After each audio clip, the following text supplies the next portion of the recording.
කපන ඉනි ගඟ දිය රැගෙන යතේ සැපට වැඩුණු කය පොළොවට දිරා යතේ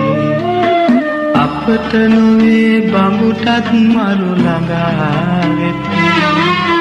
පිනට දුන්නු දේ පමණක් ඉතුරු වෙති